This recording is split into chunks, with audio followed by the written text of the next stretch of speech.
Você acha que está seguro dentro de casa, trancado entre paredes e portas fechadas? A noite, porém, tem o poder de revelar aquilo que preferimos esquecer. Vozes que não vêm de lugar nenhum, passos que ecoam no vazio, presenças que ninguém explica. Se continuar, não diga que não avisei. Este é o proibido assistir à noite. Dizem que algumas histórias nascem pequenas, como um sussurro no vento, mas crescem até se tornarem muralhas de silêncio que ninguém ousa atravessar. Naquela vila isolada, cercada por campos e estradas de terra, todos viviam como se o mundo fosse simples e previsível. O sol se erguia sobre telhados de madeira, os sinos da igreja marcavam a rotina e as vozes se misturavam entre risos, cantos e o burburinho dos afazeres diários. Nada parecia capaz de interromper o ciclo tranquilo daquela comunidade. Até que, em uma noite específica, um relato ecoou como uma pedra lançada em um lago sereno, e suas ondas se espalharam de forma tão profunda que calaram todas as bocas. A história que paralisou a vila não começou com um grito ou uma tragédia súbita, mas com o testemunho de alguém que, até então, era visto como um dos mais respeitáveis entre eles. Essa confiança dava ao relato um peso impossível de ignorar. Quando as primeiras palavras foram ditas, ninguém imaginava que seriam o estopim de uma sombra que se estenderia por gerações. Era como se o tempo tivesse parado para escutar, e até os pássaros noturnos se recusassem a cantar. O silêncio que tomou conta não foi apenas ausência de som, mas uma presença densa, quase física. Era o tipo de silêncio que aperta o peito, que obriga a respiração a se tornar cautelosa, como se temesse chamar a atenção de algo invisível. Quem estava presente naquela noite jurava que até o vento havia desaparecido. Esse detalhe, a suspensão do que era natural, se tornou a marca do acontecimento. A vila, que antes se orgulhava de sua simplicidade, agora se tornava palco de uma narrativa que ninguém queria repetir em voz alta, mas que todos carregavam no olhar. O que realmente foi dito naquela reunião ainda é matéria de debate. Alguns afirmam que se tratava de um acontecimento sobrenatural, ligado a forças antigas que rondavam aquelas terras desde muito antes da chegada dos primeiros colonos. Outros insistem que a explicação era humana, mas tão cruel e impiedosa que ninguém desejava dar forma às palavras. Mas a verdade é que, seja qual for a origem, a memória desse relato marcou o coração de todos os moradores, impondo um pacto involuntário: não falar, não perguntar, não desafiar o silêncio. Esse pacto não escrito transformou a vila em um lugar de contrastes. Durante o dia, a vida seguia como se nada tivesse acontecido. Crianças corriam, trabalhadores cuidavam da terra e a igreja continuava chamando fiéis ao toque do sino. Mas, ao cair da noite, quando as sombras se alongavam e o vento ganhava um tom mais frio, o peso da história voltava a rondar. As conversas minguavam, as portas se fechavam mais cedo, e até as velas dentro das casas pareciam vacilar diante de algo que ninguém ousava nomear. O que dá força a um relato não é apenas o que ele conta, mas a forma como ele se enraiza no medo coletivo. A vila não se calou porque desejava esquecer, mas porque, de algum modo, sentia que dar voz àquele acontecimento seria reabrir uma ferida que não deveria sangrar novamente. E é exatamente essa ferida, invisível mas presente, que moldou a alma da comunidade. Quando os mais velhos falam em A Noite do Silêncio, suas vozes baixam instintivamente, os olhos se desviam, e os mais jovens, mesmo sem conhecerem os detalhes, aprendem que certas histórias são mais pesadas do que qualquer verdade pode suportar. O relato que nasceu naquela noite foi muito mais do que palavras. Tornou-se um eco contínuo que atravessou décadas. Alguns moradores partiram e jamais voltaram, levando consigo o fardo do que ouviram. Outros permaneceram, prisioneiros de um medo que nunca conseguiram explicar plenamente. E assim, a vila inteira viveu sob a sombra desse segredo, como se estivesse destinada a carregar um peso maior do que suas próprias paredes poderiam sustentar. Hoje, quando recordamos esse episódio, não buscamos apenas reviver o mistério, mas compreender o poder que certas narrativas exercem sobre nós. Por que uma história pode silenciar mais do que uma ameaça explícita? Porque há verdades que, quando reveladas, fazem mais mal do que a própria mentira? Ao mergulhar neste relato, você será levado a caminhar pelas mesmas estradas de terra, a sentir o frio da mesma noite e a escutar o mesmo silêncio que dominou a vila. Talvez, no fim, perceba que não se trata apenas de uma história sobre o passado, mas de um espelho sombrio das fragilidades que todos carregamos dentro de nós. Antes que o silêncio se instalasse como uma presença implacável, a vila era o retrato da vida simples e, para muitos, até idealizada. Quem chegava de fora encontrava ruas de terra batida, onde o tempo parecia se mover em ritmo diferente, marcado pelo sol e pela lua, não pelo relógio. As manhãs começavam com o canto dos galos ecoando entre as casas de madeira e pedra, e as vozes dos vizinhos se misturavam em saudações que, mesmo curtas, carregavam uma intimidade familiar. Era o tipo de lugar onde todos conheciam o nome de todos, e nada parecia escapar dos olhos atentos da comunidade. Naquele cenário, as crianças cresciam livres, correndo entre os campos, banhando-se nos riachos próximos e brincando até a exaustão. As mães se reuniam para partilhar receitas, os pais trocavam ferramentas e histórias após o trabalho, e a igreja, com sua torre simples, representava não apenas a fé, mas o coração pulsante do povoado. Era ali que os encontros aconteciam, que as festas ganhavam vida, e onde as memórias se transformavam em tradição. Mas, sob a aparência de tranquilidade, havia marcas invisíveis. Todo lugar carrega segredos, e naquela vila não era diferente. Os mais velhos, quando reunidos em conversas ao pé do fogo, falavam em passagens antigas, em acontecimentos de tempos que os jovens não deveriam conhecer. Afirmavam que as terras guardavam uma espécie de memória própria, como se cada pedra, cada árvore e cada esquina fosse testemunha de algo que não deveria ser lembrado. Essa crença nunca era exposta em público, mas estava presente, velada, nos olhares que se desviavam diante de certas perguntas. Ainda assim, o cotidiano seguia protegido pela rotina.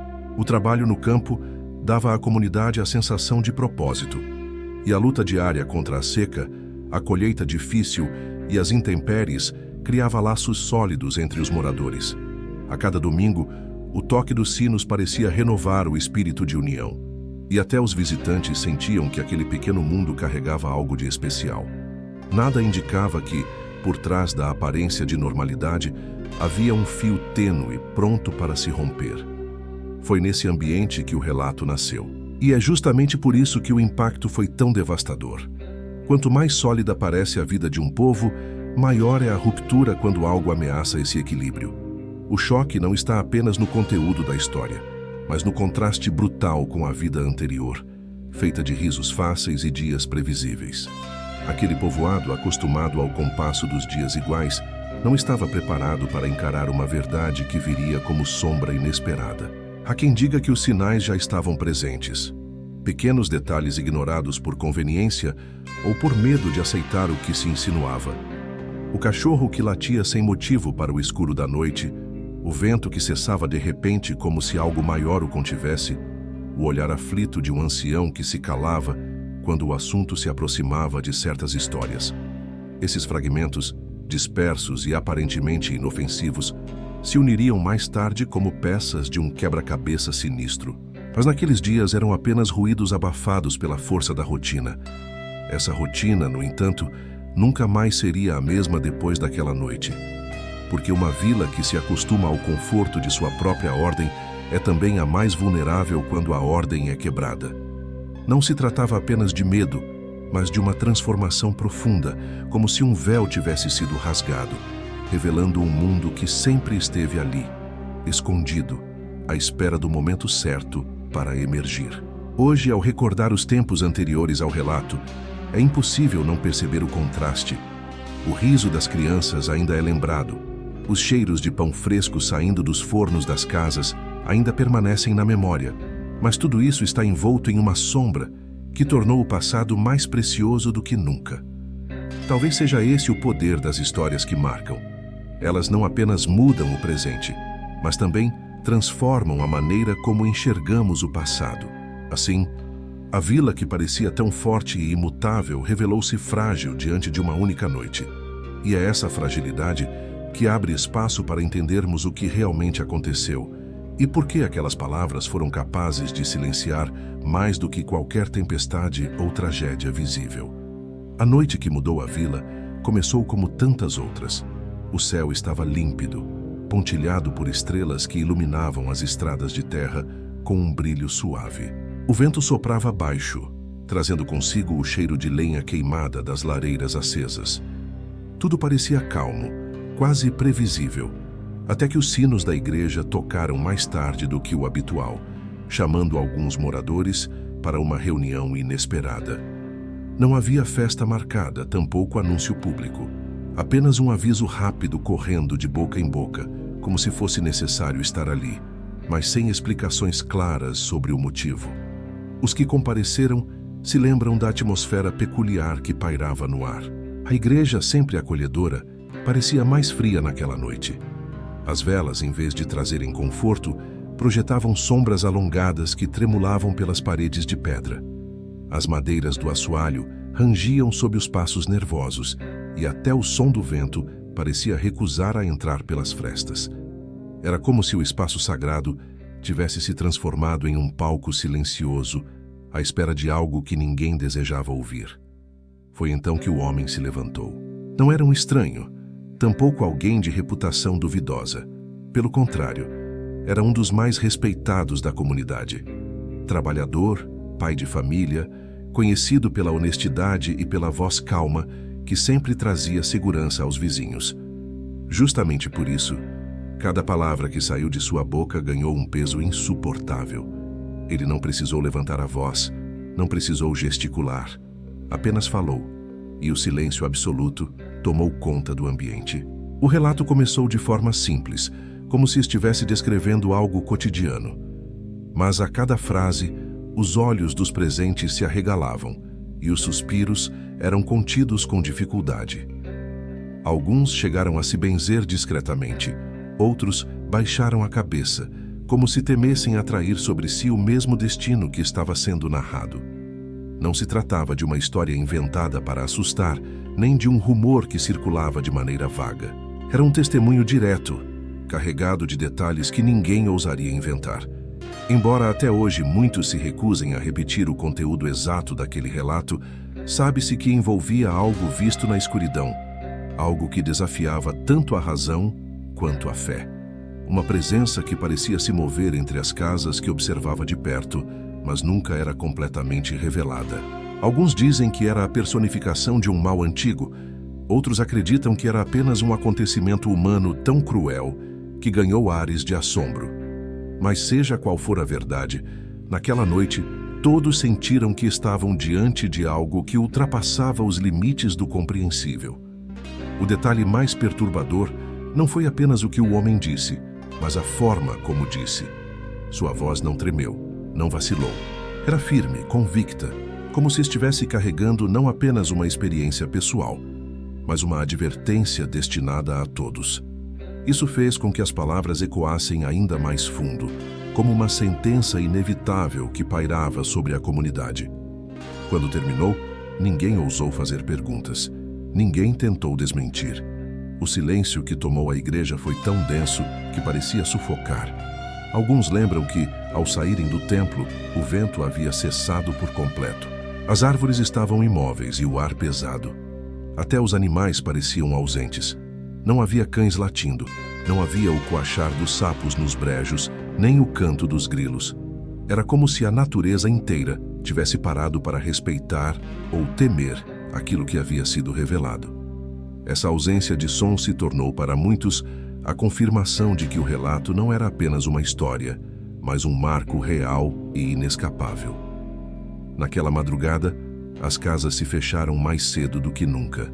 Janelas foram trancadas, velas foram apagadas rapidamente, e famílias inteiras se recolheram em silêncio, evitando até mesmo o consolo da conversa. Era como se repetir em voz alta o que haviam ouvido fosse atrair para dentro das paredes algo que todos queriam manter longe. A vila inteira, acostumada ao calor das noites cheias de risadas e cantos, mergulhou em um mutismo coletivo que perduraria muito além daquela data. E assim, nasceu o Pacto Involuntário. Não um pacto firmado por escolha, mas por instinto.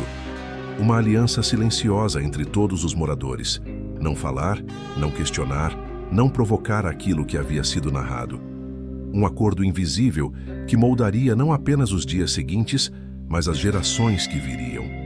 O relato se tornaria uma sombra constante, presente em cada esquina, em cada olhar desconfiado, em cada silêncio forçado quando alguém, por descuido, se aproximava demais do assunto. A noite do relato não foi apenas uma data marcada no calendário da vila. Foi um divisor de águas, o ponto em que a vida simples se quebrou e deu lugar a um cotidiano onde o medo era tão presente quanto o próprio ar. E para aqueles que estiveram lá, sentados sob a luz vacilante das velas, o peso daquela experiência jamais se dissiparia.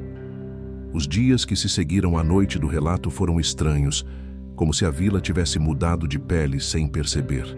À primeira vista, nada parecia diferente. Os galos ainda anunciavam o amanhecer, o sino da igreja continuava a soar e os campos exigiam o mesmo esforço diário. Mas havia algo novo e perturbador pairando no ar.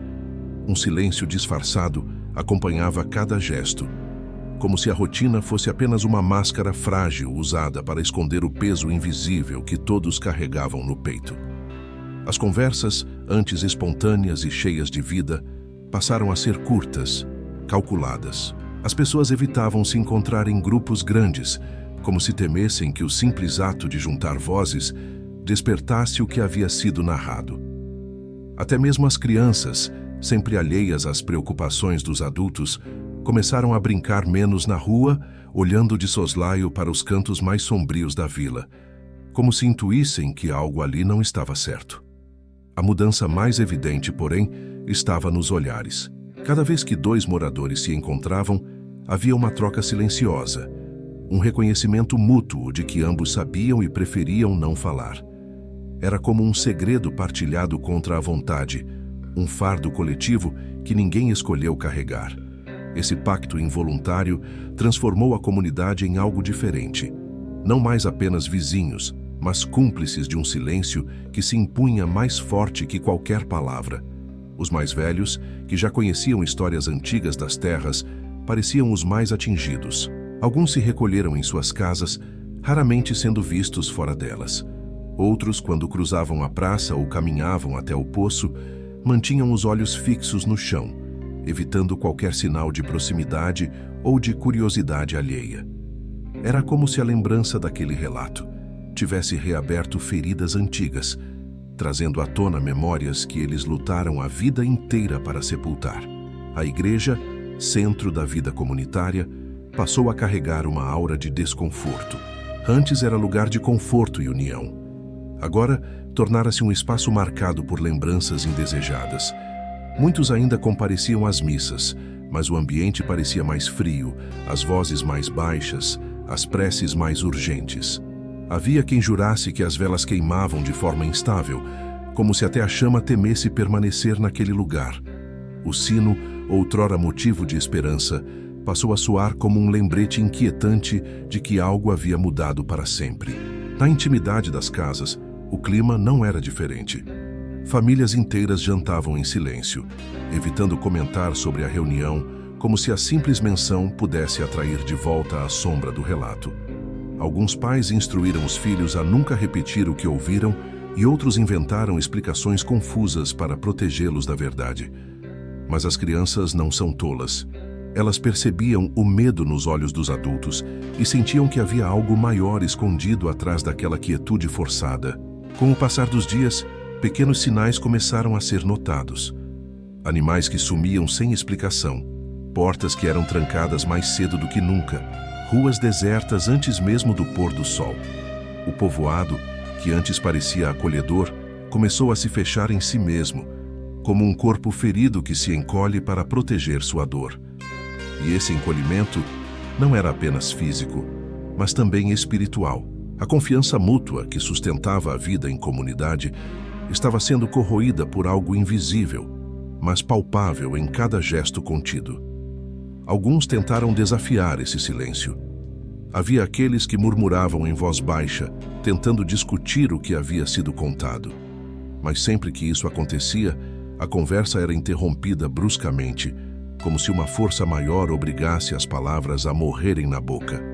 O medo não estava apenas no conteúdo do relato, mas no próprio ato de dar-lhe vida novamente.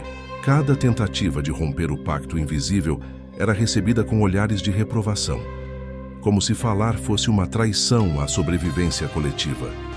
Essa censura não declarada acabou moldando uma nova identidade para a vila. Já não era apenas um lugar simples e pacato. Era um lugar marcado, carregando em si a memória de algo que ninguém queria nomear. O silêncio se tornou parte da paisagem, tão presente quanto o sino da igreja ou as árvores que cercavam o povoado. Um silêncio que não era vazio, mas denso, carregado de lembranças, de medo e de uma verdade que todos preferiam manter enterrada. E aos poucos, as marcas invisíveis começaram a se transformar em cicatrizes. Não eram feridas físicas, mas estavam presentes nos olhares evasivos, nas mãos que tremiam ao anoitecer, nos passos apressados de quem evitava cruzar a praça depois do pôr do sol. Cicatrizes que não apenas lembravam o que havia acontecido, mas que moldavam o futuro da comunidade, como se a vila tivesse perdido para sempre a inocência de antes. Poucos acontecimentos têm a força de unir uma comunidade inteira, sem a necessidade de palavras, mas foi exatamente isso que se formou após a noite do relato. Um pacto não escrito, nascido do medo e sustentado pelo silêncio. Ele não foi proposto em praça pública, não foi firmado com gestos ou juramentos. Simplesmente se instalou, como uma sombra que todos reconheciam e acatavam, sem jamais questionar. A partir daquele momento, falar sobre o ocorrido se tornou um tabu tão absoluto que ninguém ousava sequer arriscar um comentário solto, nem mesmo nas conversas mais íntimas. Esse pacto invisível cresceu dentro das casas, infiltrou-se nos lares como um hóspede indesejado. Durante o jantar, quando as famílias costumavam compartilhar histórias do dia, reinava uma estranha quietude. O tilintar dos talheres nos pratos era mais alto do que qualquer palavra, e as tentativas de romper o silêncio eram rapidamente abafadas por olhares severos. Até os mais jovens aprenderam que havia assuntos proibidos, ainda que não entendessem por quê.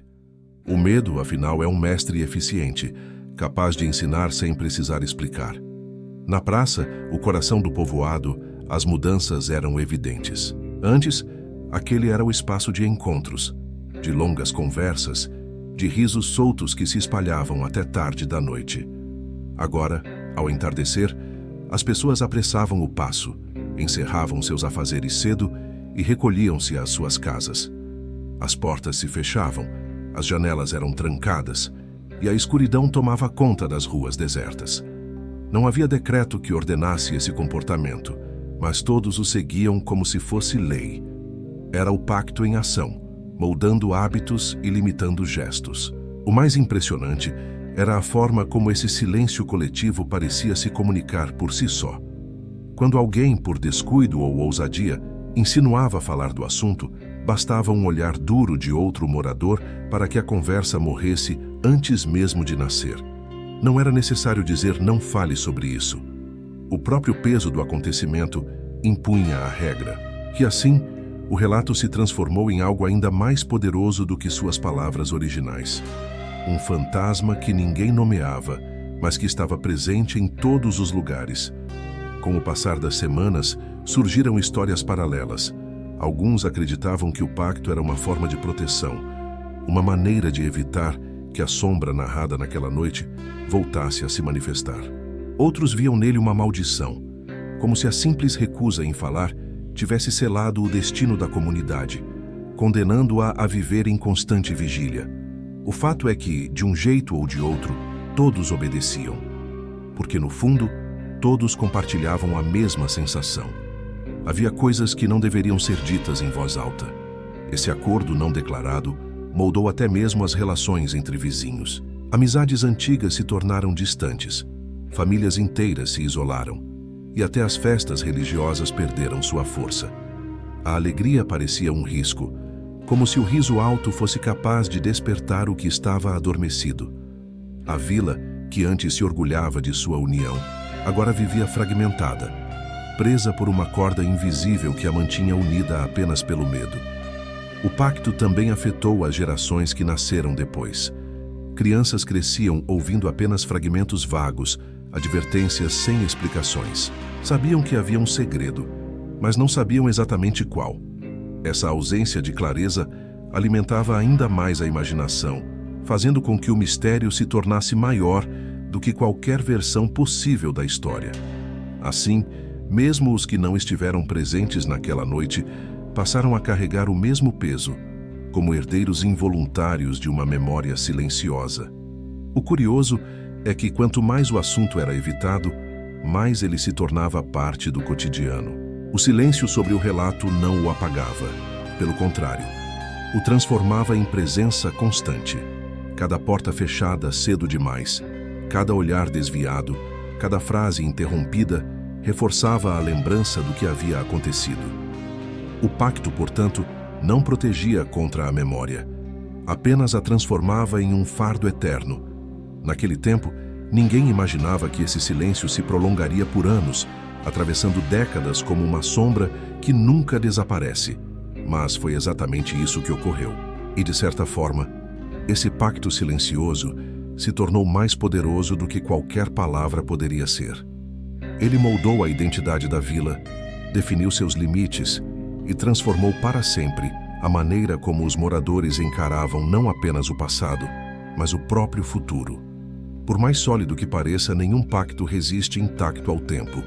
O silêncio que governava a vila parecia absoluto, mas todo absoluto carrega em si a semente da ruptura. Ela surgiu de maneira discreta, quase imperceptível, como uma trinca na parede antiga que, a princípio, não ameaça a estrutura, mas avisa que as forças escondidas continuam trabalhando. A primeira fissura nasceu no coração de quem menos se esperava. Alzira, neta de um dos anciãos que estivera na igreja naquela noite. Era jovem demais para ter ouvido o relato por completo, mas velha o suficiente para sentir que havia um vazio crescendo ao redor de todos, uma ausência que sufocava mais do que proteger. Alzira não ansiava por desafiar ninguém. Queria apenas entender por que a mãe evitava as janelas depois do pôr do sol, por que o avô trancava a porta com 3 voltas e apoiava uma cadeira por dentro, por que os vizinhos mudavam de assunto quando ela falava sobre os lugares onde as crianças antes brincavam. A curiosidade, entretanto, não era apenas curiosidade. Era o instinto de sobrevivência buscando um contorno para o medo. Quem não nomeia o que teme, teme tudo. E viver assim corrói a alma. A fissura começou com perguntas ditas baixo, direcionadas como quem pede licença em uma casa alheia. Alzira perguntou à avó se os sinos haviam tocado por engano naquela noite. Perguntou à merendeira da escola por que o caminho do brejo fora evitado de repente. Perguntou ao sacristão se a igreja havia sido reconsagrada depois da reunião. As respostas não vieram como frases completas. Vieram como gestos, como mãos que tremiam um pouco ao servir o café, como olhos que buscavam a parede mais próxima para fugir do encontro com os dela. Ainda assim, cada gesto era uma informação. O que ninguém dizia confirmava que havia algo a ser dito. Foi então que Alzira voltou ao lugar onde as mudanças se tornaram mais evidentes. A praça estava limpa, mas faltava nela o rumor de outras tardes. Havia bancos vazios, folhas acumuladas em cantos que antes eram varridos com cuidado e uma sensação de abandono que não combinava com o zelo daquele povo. Ela caminhou ao redor do cruzeiro de madeira que dominava o centro e percebeu o detalhe que todos pareciam ignorar. No pé do poste havia pequenos símbolos gravados, como se alguém houvesse raspado a madeira com uma lâmina fina. Eram marcas simples, mas repetidas, formando um círculo irregular que só podia ser visto de perto. Não eram sinais de devoção, eram sinais de aviso. Nos dias seguintes, Alzira passou a reparar em padrões semelhantes. Na vereda que levava ao brejo, um galho de aroeira fora cortado e amarrado de ponta cabeça. no batente de uma casa antiga, 4 unhas sigilosas foram cravadas em cruz. Em um muro próximo à escola, alguém espalhara sal em linha contínua que o vento insistia em desfazer. Essas pequenas defesas, quase invisíveis a quem não as procurasse, diziam que a comunidade lutava sem admitir, que cada família erguera um muro simbólico como podia e que o pacto de silêncio, apesar de rígido, escondia um trabalho constante de contenção. A jovem percebeu então que romper o silêncio não era um gesto de afronta, mas de cuidado. O medo desorganizado só serve ao próprio medo. Ela começou a registrar mentalmente o que via, como se recolhesse pedras para atravessar um rio perigoso. Em certo fim de tarde, quando os últimos raios esmaeciam a colina e a sombra da torre da igreja alongava-se sobre as casas, Alzira decidiu buscar respostas no lugar mais antigo da família, o baú de madeira no quarto do avô. Sabia que ali ficavam guardadas cartas, títulos de terra, lembranças de batizados e funerais. Sabia também que aquele baú só era aberto em datas solenes. Aquela noite, aos olhos dela, era solene o bastante. Ao erguer a tampa, o cheiro de guardado a envolveu. Havia fotografias sépia de casamentos, um rosário enferrujado, um lenço bordado com iniciais e, no fundo, um caderno de capa dura, manchado nas beiradas. O caderno não trazia nome. As primeiras páginas eram de contas de colheita e anotações de preços. Mais adiante, a caligrafia mudava de inclinação e de peso. As linhas tornavam-se mais curtas, as palavras mais cuidadosas, como se o autor temesse serem lidas por olhos impróprios. Ali, não havia o relato completo, mas havia o rastro da noite. Datas, horários, a menção repetida a uma presença que não deveria ser provocada. A ordem calmamente registrada. Não repetir, não repetir, não repetir. A leitura do caderno produziu em Alzira um efeito duplo. Por um lado, assustou. Havia detalhes demais sobre o modo como a vila adotara cuidados práticos, como evitar determinados caminhos, cobrir espelhos após o pôr do sol, recolher ferramentas de ferro antes da meia-noite. Por outro, trouxe um foco que faltava. O medo difuso começava a ganhar contorno. Medo com contorno pode ser enfrentado. Ela fechou o caderno, devolveu-o ao baú com a mesma cautela com que o abrira e passou a observar a casa com outros olhos. Cada gesto do avô, cada precaução da mãe, cada ritual doméstico trazia um significado oculto, que pouco a pouco se iluminava. A primeira fissura não era apenas a coragem de perguntar, era a disposição de reconstruir o que foi destruído pelo silêncio. Na noite seguinte, Alzira chamou a mãe para ajudá-la a fechar as janelas. Em voz baixa, explicou que havia sal no muro da escola e símbolos no cruzeiro. A mãe empalideceu, mas não mandou que ela se calasse. Apenas indicou onde estavam as chaves e pediu que trancasse também o galpão onde guardavam as enxadas. Aquilo não era uma permissão explícita para continuar, mas era o suficiente para que Alzira entendesse que não caminhava sozinha. Os primeiros a perceber a mudança foram os vizinhos do fundo. Notaram que, de repente, havia luz acesa até mais tarde na casa de Alzira. Notaram também que a jovem saía de manhã com passos firmes, mas sem a inquietação dos dias anteriores. Ela não afrontava ninguém. Cumprimentava com respeito, fazia as tarefas, mas seus olhos examinavam os cantos onde antes poucos olhavam. O olhar dela começou a chamar outros olhares, e assim, sem discursos, a vila entrou em um novo estado. Não era o retorno do falatório antigo. Era um murmúrio de alerta, uma rede sutil que se tecia por gestos coordenados. A fissura, como toda fissura, exigia cuidado.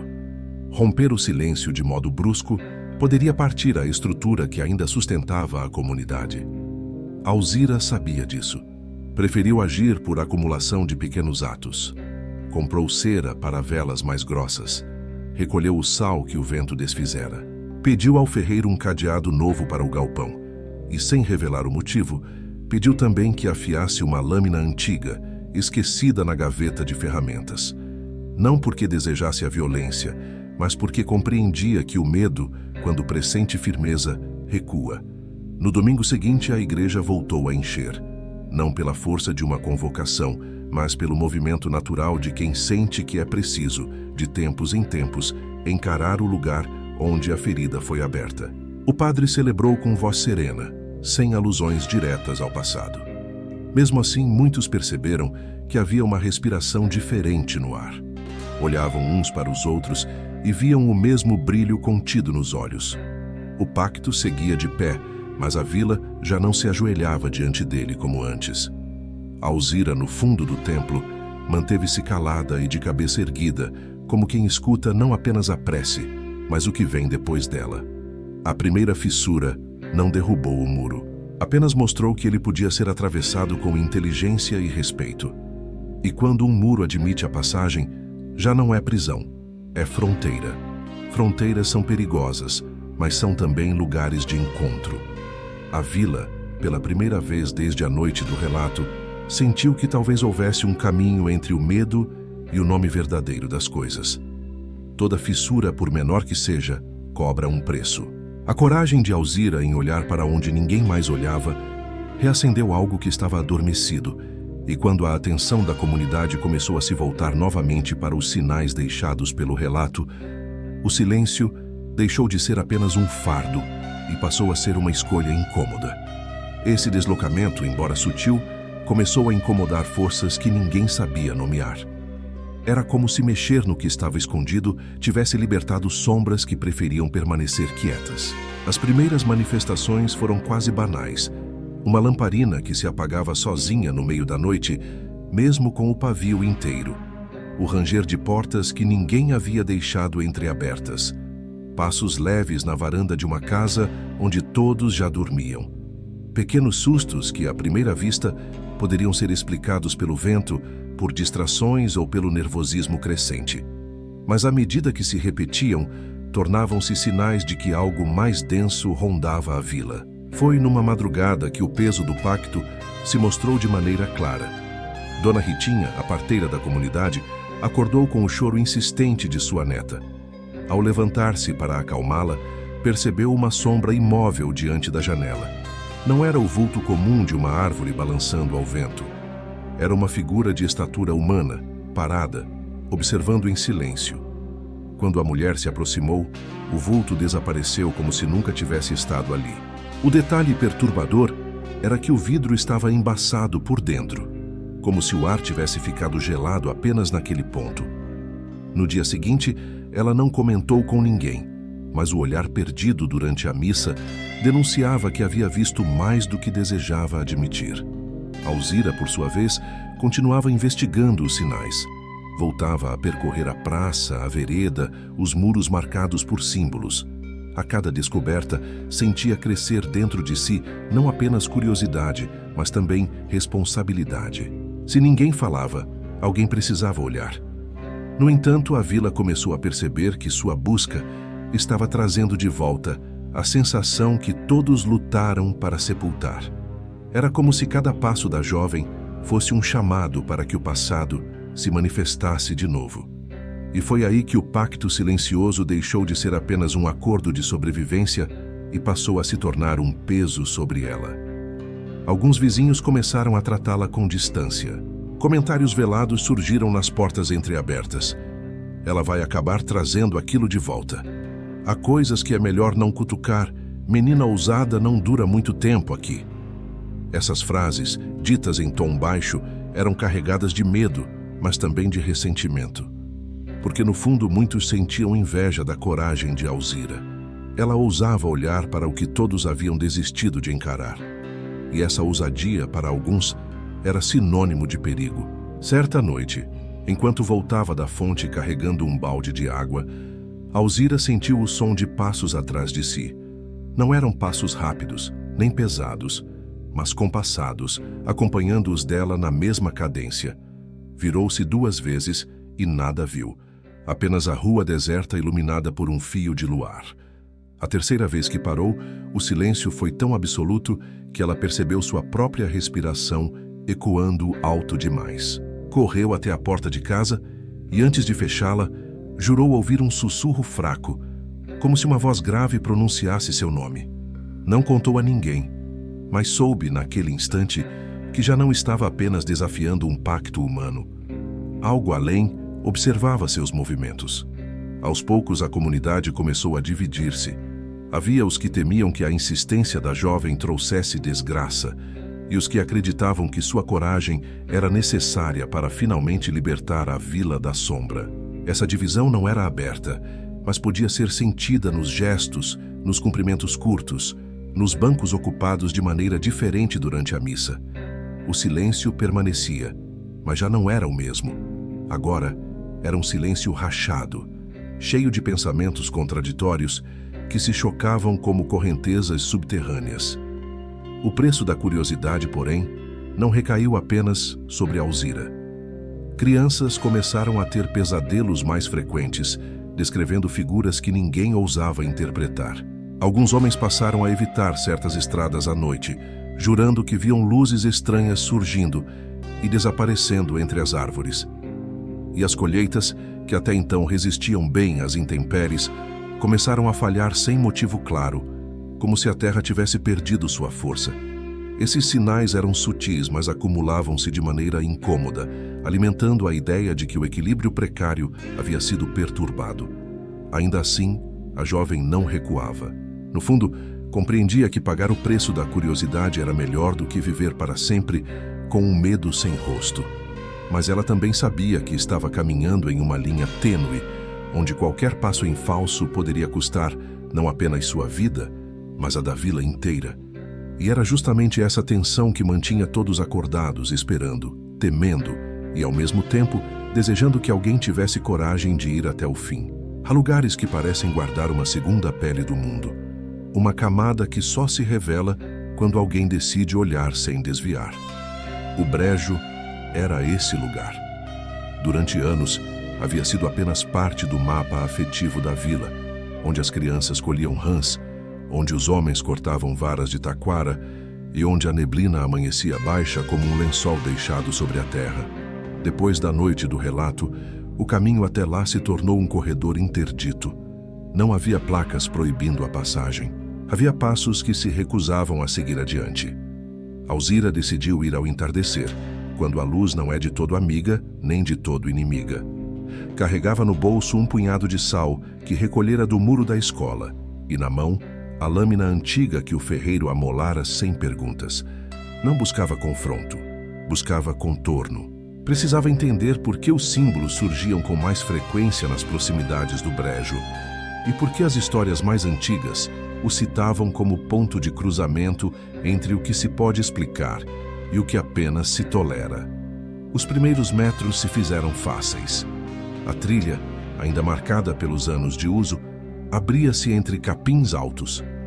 O ar tinha cheiro de água parada, de folhas úmidas, de madeira escura. Pássaros inquietos riscavam o céu com voos curtos, como se evitassem pousar por tempo demais no mesmo galho. A cada passo, Alzira se lembrava do caderno sem nome.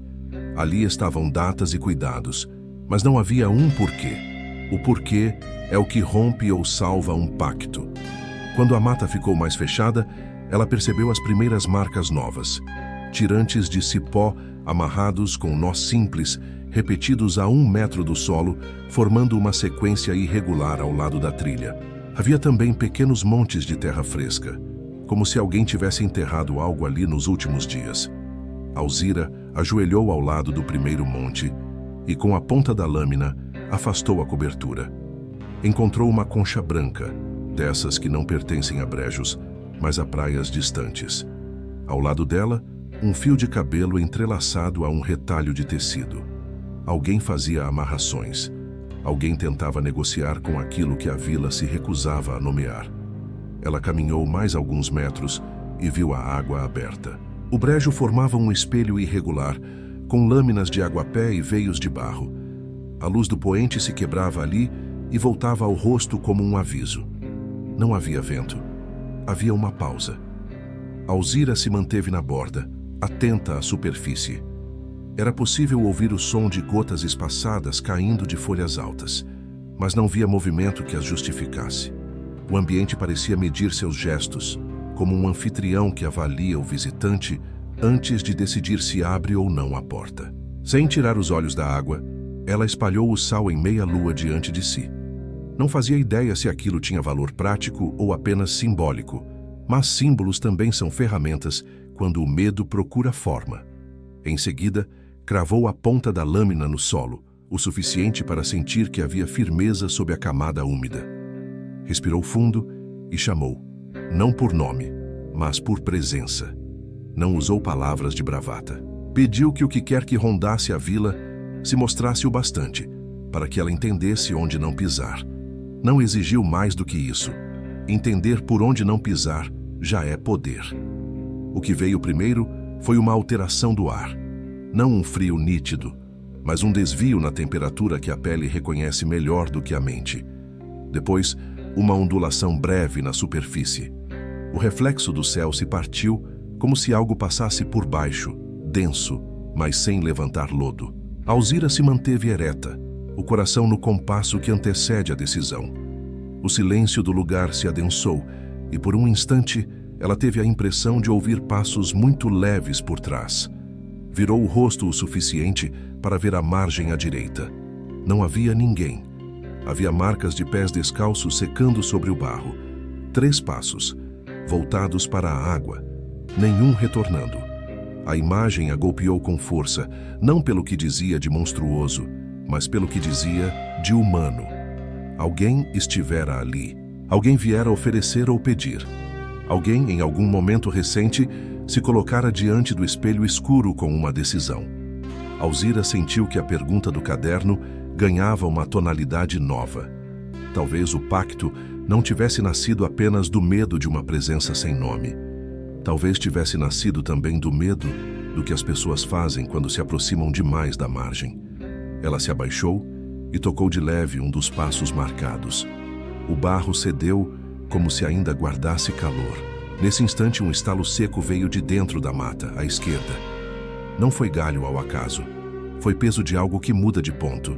Alzira ergueu-se com a lâmina numa mão e o sal restante na outra, pronta para recuar até a parte mais aberta da trilha. A sensação de observação ficou nítida. Não era imaginação. Era peso de olhar. Foi quando o brejo devolveu um objeto à superfície.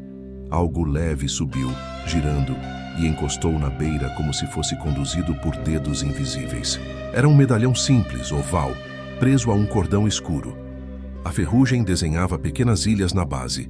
Ao centro, uma imagem de santo raspada pelo tempo, quase irreconhecível. Alzira não foi tola a ponto de recolher o medalhão sem medir o gesto. Tirou o lenço do bolso, envolveu o objeto com cuidado e somente então o ergueu. Aquilo não era um presente. Era um recado. A vila não estava apenas sendo observada, estava sendo chamada por suas próprias lembranças. Recuou alguns passos e, com o sal, desenhou um círculo breve ao redor do local onde estivera. Não como quem fecha uma porta, mas como quem marca um ponto no mapa.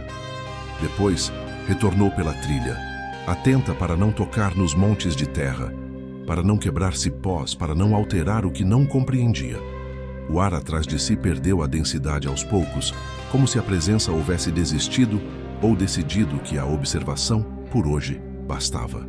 Quando a borda do brejo ficou para trás, os pássaros voltaram a fazer ruído. Um sinal simples, mas que o corpo agradece. Na saída do caminho, perto do primeiro mourão de cerca, Alzira encontrou alguém à espera. Era o sacristão. Não tinha a aparência de quem a seguira, mas de quem sabia o suficiente para adivinhar onde ela iria. Trazia nas mãos um pano limpo e um recipiente pequeno de metal. Não perguntou o que ela havia visto. Estendeu o pano. Alzira entregou o medalhão envolto no lenço e só então percebeu que o homem tremia de leve. Ele abriu o embrulho com reverência e assentiu como quem reconhece um parente pelo traço dos olhos. Disse apenas que aquela peça pertencera a uma família que deixou a vila após a noite do relato. Disse também que, antes de partir, o pai dessa família havia acendido uma vela no altar e pedido perdão por algo que não nomeou. A revelação alinhou peças que até então pareciam distantes. A presença que todos temiam talvez não fosse um visitante alheio. Talvez fosse a memória condensada de escolhas cortadas pela metade. O brejo, com sua água que guarda e devolve, funcionava como um arquivo onde nada se perde, apenas muda de estado. O medalhão voltava porque o gesto que o atirou não completou o que pretendia. Gestos interrompidos chamam os vivos até que alguém lhes dê destino. Naquela noite, Alzira não dormiu cedo. Colocou o sal ao lado da janela, apoiou a lâmina sob o travesseiro e escreveu com letra firme em um caderno novo o que havia visto, com data e hora. Não repetiu o erro das páginas antigas. Nomeou pontos, descreveu sinais, marcou a posição dos montes de terra. Não era uma tentativa de domar o desconhecido por orgulho, era um pedido de ordem em meio ao rumor. Quando terminou, fechou o caderno e o guardou junto às velas grossas. Então, apagou a luz e esperou que a casa respirasse. No dia seguinte, a vila percebeu o retorno de algo sutil. Não era a alegria antiga, era um tipo de atenção compartilhada que não feria. As pessoas iam e vinham com um cuidado diferente, como quem pisa numa ponte recém-consertada. O sacristão, sem anúncio, limpou o altar principal e acendeu uma vela diante da imagem mais descascada da capela. Não fez sermão. Colocou o medalhão ao lado da chama sobre um prato de metal. Quem entrou viu, entendeu o suficiente e se calou por decisão, não por medo. Há silêncios que protegem porque escolheram a medida das palavras. O caminho do brejo não se tornou passeio. Continuou sendo fronteira, mas a partir daquele dia, fronteira com vigias atentos. Alzira não se proclamou guia. Sabia que essa história não admite heróis fáceis. Preferiu ocupar o lugar de quem anota, organiza e convoca sem gritar. A vila, por sua vez, começou a recuperar uma capacidade que havia perdido desde a noite do relato. A capacidade de olhar para a margem sem desejar empurrar ninguém para dentro dela. Havia anos que a vila aprendera a conviver com o silêncio. Ele não era apenas ausência de fala, mas um tecido que envolvia cada casa, cada gesto, cada ritual. No entanto, depois da visita de Alzira ao brejo, algo mudou. O silêncio, antes denso e absoluto, começou a ser entrecortado por pequenos sons que ninguém sabia de onde vinham. Eram sussurros, baixos, persistentes, quase imperceptíveis. Não eram ouvidos de maneira clara, mas sentidos como uma corrente de ar que roça a pele sem ser vista. As primeiras a notar foram as mulheres que passavam mais tempo sozinhas em casa. Dona Ritinha, a parteira, jurava ouvir seu nome pronunciado quando lavava a roupa no tanque, mesmo não havendo ninguém por perto. Margarida, que cuidava das galinhas, contou que às vezes os murmúrios vinham do galinheiro, como se alguém conversasse em voz baixa entre os animais. Nenhuma delas se atreveu a relatar em público, mas os olhares trocados no mercado diziam o suficiente. Todas estavam escutando. Os sussurros não tinham uma língua definida. Eram sons quebrados, como fragmentos de orações antigas ou de palavras ditas em pressa. Algumas pessoas tentaram reproduzir o que ouviam, mas falhavam miseravelmente. A única certeza era a sensação que deixavam, um arrepio na nuca, uma inquietação no estômago, um aviso sem tradução. O medo voltou a crescer. Não porque alguém gritava, mas porque o silêncio já não era o mesmo. Agora era silêncio atravessado por ecos que ninguém queria compreender. Alzira também os ouviu. Na primeira vez, pensou que fosse o vento entre as frestas da janela. Mas o som persistiu mesmo quando o ar estava parado. Aproximou-se e percebeu que vinha de dentro da parede, como se as próprias pedras guardassem vozes. Encostou o ouvido e reconheceu um ritmo semelhante a uma ladainha, embora não pudesse distinguir uma frase inteira. Lembrou-se do medalhão encontrado no brejo e teve a certeza de que os sussurros eram a resposta daquilo que havia sido mexido. Quando se tenta reorganizar o passado responde. A comunidade reagiu com estratégias improvisadas. Alguns passaram a deixar velas acesas a noite inteira. Outros penduraram ramos de arruda nas portas. Houve quem dormisse com um crucifixo sob o travesseiro. Essas defesas eram mais simbólicas do que práticas, mas traziam um alívio temporário. O problema é que os sussurros não cessavam. Pelo contrário, pareciam se intensificar nos dias de lua nova, quando a escuridão era mais compacta e as sombras se tornavam indistinguíveis. Foi durante uma dessas noites que o padre também ouviu. Estava na sacristia, preparando as velas para a missa do dia seguinte, quando percebeu que as vozes vinham de dentro da própria igreja. Não era o eco de passos, nem o estalo da madeira velha. Eram murmúrios contínuos, circulando entre os bancos vazios, como se dezenas de pessoas conversassem sem se mostrar. O homem ajoelhou e rezou, mas percebeu que suas orações apenas se misturavam ao coro invisível. Saiu dali com o rosto pálido e, pela primeira vez, não abriu a igreja no amanhecer seguinte. Essa decisão gerou inquietação. Se até a casa de Deus se enchia de vozes sem dono, onde restava refúgio? Alguns acreditavam que os sussurros eram apenas ecos de consciências perturbadas, uma manifestação coletiva do medo que nunca fora superado. Outros estavam convencidos de que eram convocações, lembretes de que o pacto não podia ser rompido impunemente. A dúvida dividia os moradores. Deveriam voltar ao silêncio absoluto ou enfrentar de vez o que se anunciava nas vozes? Alzira, diferente da maioria, decidiu anotar cada detalhe. Registrou os horários em que os sussurros surgiam, as condições do céu, os lugares em que eram mais fortes. Descobriu que sempre havia uma ligação com pontos marcados anteriormente: a praça, a vereda do brejo, a torre da igreja. Era como se os murmúrios seguissem um mapa secreto, desenhado pela própria vila ao longo dos anos. Cada local guardava um fragmento da memória coletiva, e os sussurros eram o fio que costurava tudo. Com o passar das semanas, o efeito psicológico tornou-se devastador. Pessoas que nunca haviam deixado a vila começaram a falar em partir. Famílias inteiras preparavam malas em silêncio, temendo serem as próximas a carregar a sombra da história. Mas partir não era simples. Muitos acreditavam que, ao deixar o território, estariam levando consigo aquilo que não se nomeava. Não havia segurança em lugar algum, apenas a ilusão de distância. Os sussurros, de certa forma, cumpriram o papel que o relato original cumprira anos antes. Uniram a comunidade em um silêncio forçado. A diferença é que agora não era um silêncio de proteção, mas de expectativa. Todos sabiam que algo se aproximava. Todos sentiam que os murmúrios eram prelúdio, não conclusão. O pacto começava a ruir, não porque alguém o traía, mas porque já não era suficiente para conter o que vinha das margens. Alzira compreendeu, então, que os sussurros eram convites. Não convites doces, mas pressões para que alguém desse o próximo passo. As vozes não desapareceriam, até que fossem encaradas de frente.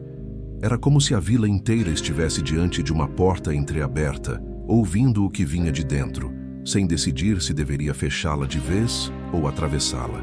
E essa indecisão, mais do que o medo, era o verdadeiro veneno. Até então, tudo se manifestava em sinais difusos: sombras à janela, marcas no barro, murmúrios que atravessavam a madrugada. Mas chegou um dia em que o medo deixou de ser invisível. Ele ganhou corpo diante dos olhos da vila inteira, e o que antes era apenas sugerido transformou-se em presença incontestável. Era uma tarde de céu encoberto, quando as nuvens baixas tingiam a paisagem de um cinza pesado. As crianças já haviam sido chamadas para dentro de casa mais cedo que o costume, e as ruas estavam quase desertas. No entanto, uma movimentação incomum na praça chamou a atenção dos que ainda permaneciam do lado de fora. Uma vaca, deitada de lado próximo ao cruzeiro, não se levantava de jeito nenhum. O animal respirava fundo, como se estivesse exausto, e seus olhos refletiam um brilho estranho, fosco e distante. Alguns homens se aproximaram com cautela. O primeiro a tocar o animal recuou imediatamente. O couro estava gelado, frio como pedra molhada, apesar do calor abafado da tarde. O segundo, mais corajoso, tentou empurrá-la com uma vara, mas a vara escorregou como se o corpo tivesse se tornado oleoso, impossível de segurar. Foi nesse momento que perceberam que não estavam sozinhos. À beira da praça, entre duas casas de madeira, uma figura permanecia imóvel. Não tinha contornos nítidos, apenas a sugestão de um corpo mais alto que qualquer homem dali. parecia feito de sombra compacta, como um pedaço da noite deslocado para o dia. Nenhum detalhe do rosto podia ser visto, apenas a sensação de que olhava diretamente para quem ousava encará-lo. E ainda assim, não havia som. Nenhum latido de cão, nenhum grito de criança, nenhum chamado. Apenas o silêncio, denso, como na noite do relato. As mulheres que espiavam pelas janelas prenderam a respiração. Os homens, mesmo armados de foices e enxadas, hesitavam em dar um passo adiante. Não se tratava de covardia, mas de um reconhecimento instintivo. Aquilo não pertencia às leis normais da vida. Estar diante daquela presença era como encarar uma lembrança viva de tudo o que a vila tentara esquecer. Era o pacto agora, cobrando seu preço diante de todos. A figura não se moveu, mas o ar ao redor dela parecia se contorcer. O chão úmido junto à praça começou a rachar em linhas finas, como se respirasse. A vaca deitada soltou um último gemido e ficou imóvel. Os olhos, que antes refletiam aquele brilho doentio, agora estavam completamente opacos. Nesse instante, o vulto recuou lentamente para dentro da sombra entre as casas, até desaparecer como se nunca tivesse estado ali. O impacto foi imediato. Ninguém disse palavra. O sino da igreja permaneceu mudo. O corpo do animal foi enterrado às pressas, sem cerimônia, em um terreno afastado.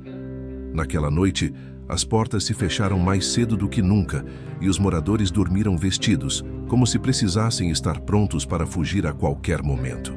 O que até então era apenas rumor agora era a realidade incontestável. O medo, enfim, tinha ganhado forma. Alzira estava entre os que presenciaram a cena. Seus olhos não se desviaram da figura nem por um instante. E por isso, ela notou algo que os demais talvez não tivessem coragem de admitir.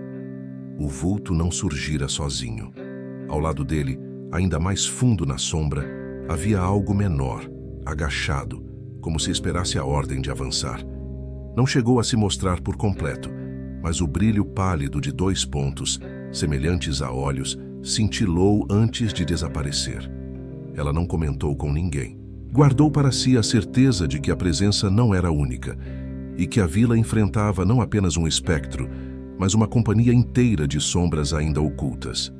Essa revelação interior mudou sua postura.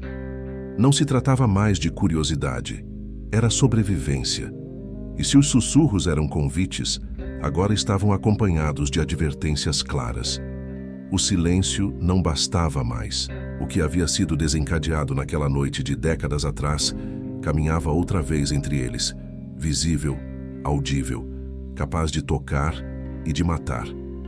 Nos dias seguintes, a vila oscilou entre 2 forças contrárias, a paralisia e a necessidade de agir. Alguns clamavam por abandonar o lugar, alegando que já não havia proteção possível. Outros insistiam que partir seria inútil, pois o mal os acompanharia onde quer que fossem. No meio desse conflito, crescia a figura de Alzira, não como líder declarada, mas como ponto de referência. As pessoas viam nela não apenas coragem, mas também uma lucidez que faltava aos demais. Era como se a jovem tivesse herdado, sem querer, o papel de enfrentar o que todos evitavam. O medo agora tinha rosto, ou pelo menos uma forma. E formas, mesmo terríveis, permitem reação. A vila compreendeu que não poderia continuar escondida atrás de um pacto que se dissolvia diante de olhos brilhando no escuro. A noite do relato havia retornado, não como memória, mas como presença viva. E a pergunta que pairava sobre todos era simples e devastadora. O que fazer quando o que se teme finalmente aparece diante de todos? Quando o medo ganha forma, não há mais espaço para indecisões. A vila inteira se viu diante de uma encruzilhada. Continuar sustentando o silêncio, que já não bastava, ou encarar de frente a presença que rondava suas ruas e suas memórias. Pela primeira vez desde a noite do relato, os moradores reuniram-se não por convocação de sino, mas por necessidade instintiva. Foi ao cair da tarde, no adro da igreja, que os olhares se encontraram. Ninguém levou instrumentos musicais, ninguém trouxe comida. Trouxeram apenas a urgência. O padre estava lá, mas não presidia. Sentava-se entre eles como mais um, com o rosto abatido e a voz contida. Os homens mais velhos tremiam, as mulheres apertavam as mãos dos filhos no colo. O silêncio dominava, mas não era o mesmo silêncio de antes, feito de repressão. Agora era silêncio carregado de espera, de uma pergunta que todos conheciam, mas ninguém ousava formular. Foi então que Alzira se levantou. Não buscou aplauso, nem se apresentou como guia. Apenas disse em voz firme que continuar calados seria condenar a vila à mesma repetição interminável. As palavras dela cortaram o ar como uma lâmina. Havia quem balançasse a cabeça em negação, assustado com a ousadia. Outros, no entanto, sentiram que algo se acendia por dentro. O pacto, afinal, não havia protegido ninguém, apenas adiara o inevitável. E quando o inevitável se apresentou na praça, tomando a vida de um animal diante de todos, a verdade ficou clara. Era preciso escolher. A discussão se prolongou em vozes baixas. Alguns defendiam queimar o brejo, secá-lo, eliminar o território de onde vinham os sinais. Outros diziam que isso só despertaria mais fúria, que o lugar era mais antigo que qualquer um deles e não poderia ser destruído. Havia ainda os que clamavam por abandonar tudo, partir para longe, mesmo que isso significasse perder as terras, as casas e a história de gerações. O medo se travestia de diferentes argumentos, mas no fundo, todos giravam em torno da mesma ideia: como sobreviver. Alzira escutou cada voz com atenção, mas em nenhum momento se intimidou. Quando o murmúrio diminuiu, voltou a falar. Disse que havia estado no brejo, que encontrara sinais de oferendas, marcas de passos que não voltavam. Disse também que a presença que todos viram na praça não era um acaso, mas um aviso. Algo estava exigindo resposta. O silêncio, antes protetor, agora se tornara provocação. Quanto mais a vila fingisse não ver, mais o invisível se aproximaria. As palavras despertaram inquietação. Houve quem gritasse que ela era jovem demais para falar com tamanha certeza. Outros lembraram que fora a única a investigar, a única a anotar o que via, a única a arriscar passos onde todos se recusavam a ir. O debate oscilava entre resistência e aceitação, mas a cada minuto crescia a percepção de que não havia saída fácil. O tempo do silêncio chegara ao fim. Foi o padre quem selou a reunião. Não com sermão, mas com uma frase simples. Disse que o que rondava a vila não era apenas uma sombra, mas também o reflexo das escolhas que cada um fizera ao longo dos anos. Disse que não adiantava fugir porque ninguém foge de si mesmo. O que restava era decidir, enfrentar juntos ou se fragmentar até desaparecer. A vila, exausta, entendeu que a escolha precisava ser feita. Naquela noite, as famílias não se recolheram cedo. Ficaram em frente às portas, acendendo pequenas fogueiras como se quisessem provar a si mesmas que não seriam mais prisioneiras do medo. Crianças dormiram nos colos das mães, homens mantinham vigília com ferramentas nas mãos, e as mulheres murmuravam orações, não para silenciar, mas para marcar presença. A vila, enfim, se mostrava inteira. A escolha não foi proclamada em voz alta, foi vivida. Decidiram permanecer. Decidiram enfrentar. Decidiram que se o brejo guardava respostas, até lá iriam juntos. O pacto do silêncio morrera naquela noite. Em seu lugar, nascia um pacto novo, o de não se esconder mais. O preço dessa decisão ainda estava por vir. Mas a mudança já era irreversível, porque quando uma comunidade decide olhar para aquilo que a assombra, mesmo sem compreender, já deu o passo mais perigoso e também o mais necessário. A decisão de enfrentar o que se escondia nas margens não tardou a ser posta em prática. No dia seguinte à reunião, ao primeiro sinal de crepúsculo, os moradores se reuniram em pequenos grupos, cada qual trazendo o que julgava ser útil: velas grossas, crucifixos, foices, lamparinas e até tigelas com água benta. Ninguém falava em armas de fogo, não por falta de acesso, mas porque todos sabiam instintivamente que balas não teriam efeito sobre aquilo que não obedecia às leis comuns. O que levaram foi fé, símbolos, coragem improvisada e um medo que pesava mais do que qualquer ferramenta. Alzira caminhava à frente, acompanhada pelo padre e por alguns dos anciãos. Sua presença não era a de líder impositiva, mas a de quem já atravessara o limiar sozinha e sabia o que os esperava. Os mais jovens a seguiam com um misto de respeito e temor, enquanto as mulheres carregavam lamparinas para iluminar o caminho estreito que levava ao brejo. A cada passo, o silêncio das matas parecia mais denso, e até os insetos que sempre se faziam presentes haviam desaparecido. Quando chegaram à beira do brejo, o céu já estava tingido de azul profundo, e a lua, ainda em fase crescente, refletia-se tímida na superfície escura da água. O lugar parecia maior do que durante o dia, como se a escuridão expandisse seus limites. As árvores altas se inclinavam para dentro, formando uma espécie de abóbada que aprisionava o grupo em uma penumbra inquietante. O ar era pesado.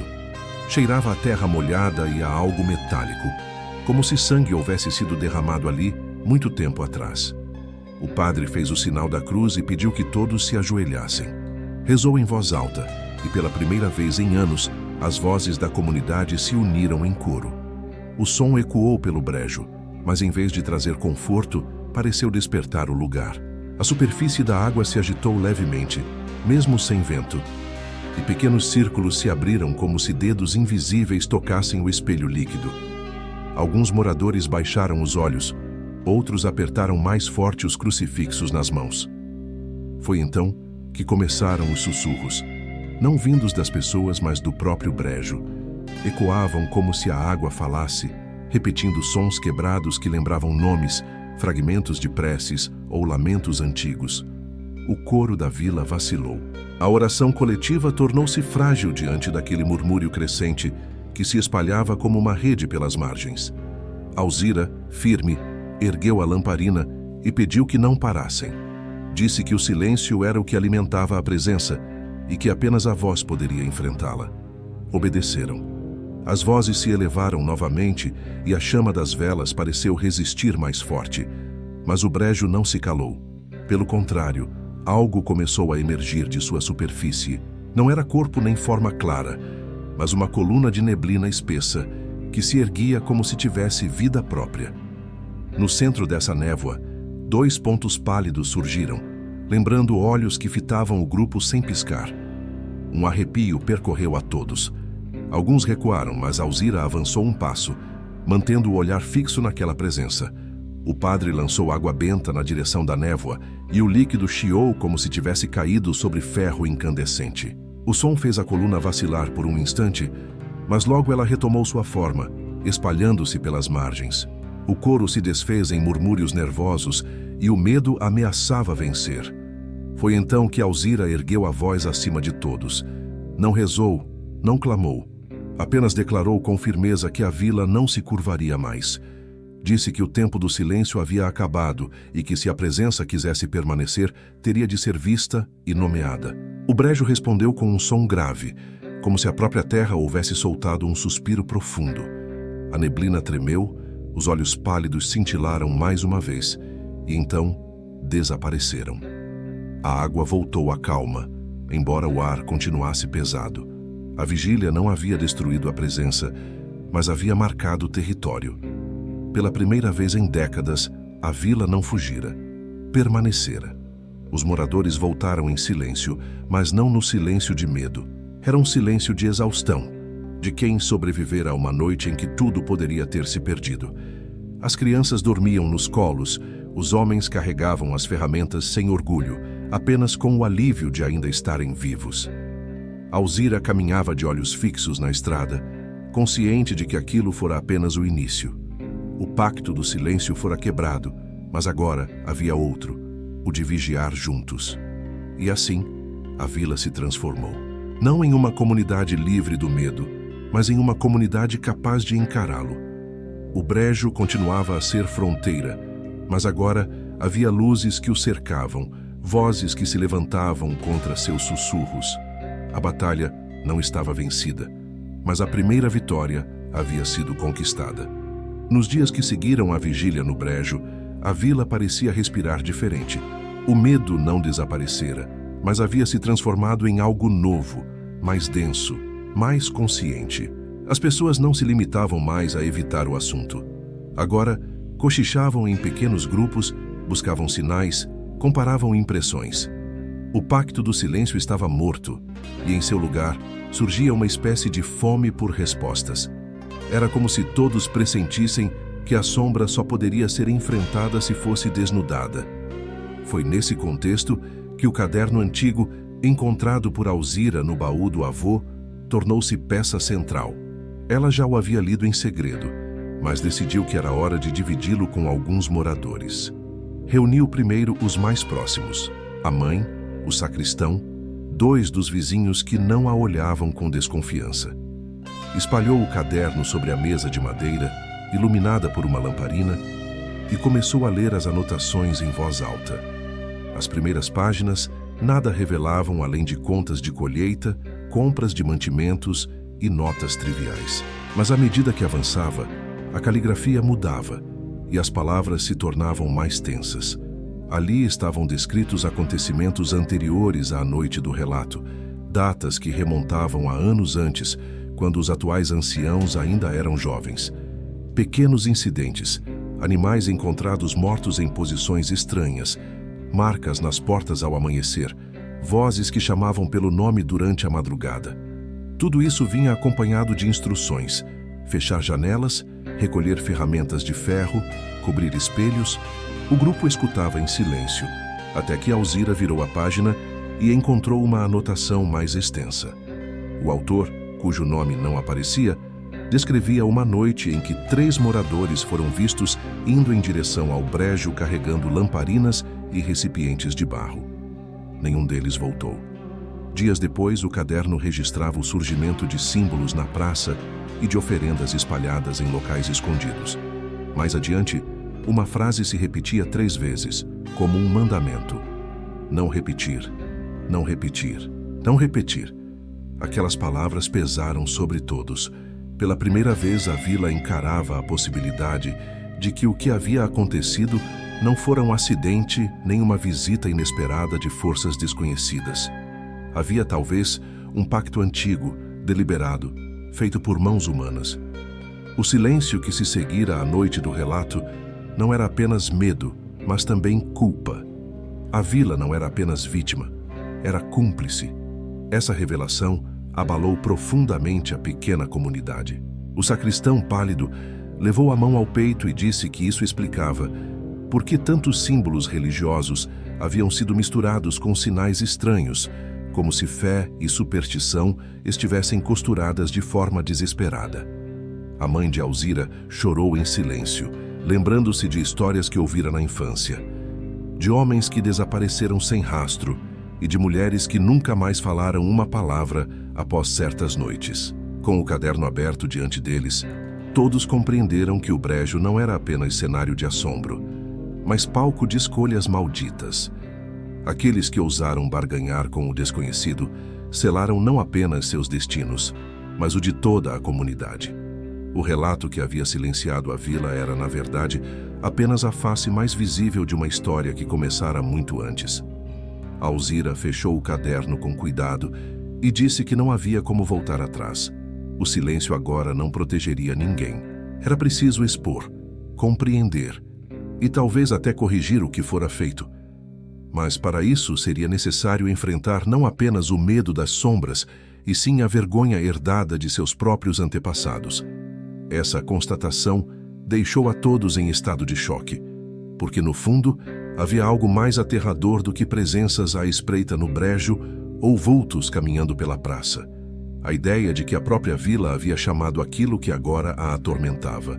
O medo, que até então era externo, agora se tornava interno.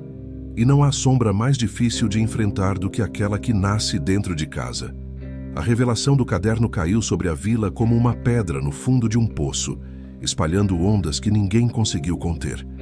A ideia de que não eram apenas vítimas, mas herdeiros de escolhas condenáveis, corroía a todos em silêncio. Pela primeira vez, o medo não estava voltado apenas para o que rondava do lado de fora, mas para o que morava dentro de cada um. A vergonha, a suspeita, a lembrança maldita de que talvez seus próprios antepassados tivessem alimentado aquilo que agora os perseguia. Nos dias seguintes, a atmosfera mudou. Não era mais o silêncio pesado de antes, mas um desconforto que impregnava cada gesto. Ao se encontrarem na praça, os moradores evitavam o contato direto dos olhos, como se cada olhar pudesse carregar uma acusação implícita. Famílias começaram a desconfiar umas das outras. Quem teria sido o primeiro a negociar com as sombras? Quem teria levado oferendas ao brejo? Quem teria feito o pacto que todos agora pagavam? Alguns anciãos, pressionados pelas perguntas, reagiam com fúria. Negavam em voz alta, mas sua raiva apenas revelava fragilidade. Outros se calavam ainda mais, e o silêncio deles falava mais alto do que qualquer palavra.